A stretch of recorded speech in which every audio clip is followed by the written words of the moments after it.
मैंने तुमसे कहा था ना, मैंने कहा था ना कि तुम्हारी शादी के जोड़े का खून कभी नहीं मिटेगा।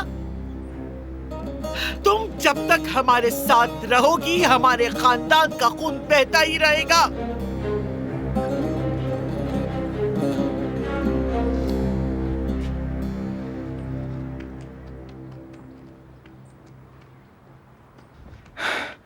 तफ्तीश खत्म हो गई, वो कमरे से बाहर आ गए हैं। तुम्हें इसकी कीमत चुकानी पड़ेगी।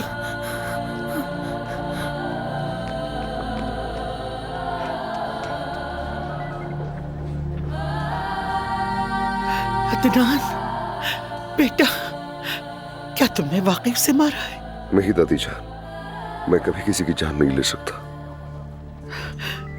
तुमने सुना ना, मेरे बेटे ने ऐसा कुछ नहीं किया। खुदा के लिए इसे छोड़ दो, मैं तुमसे मिन्नत करती हूँ, इसे छोड़ दो बेटा। प्रोसिक्यूटर साहब की तफ्तीश के बाद ही कोई फैसला होगा, तब तक ये हमारे मेहमान हैं।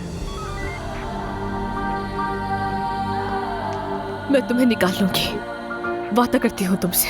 तुमने मुझे सबसे गहरे गड्ढे में धकेल दिया है, अब यहाँ से निकालो तो क्या फायदा।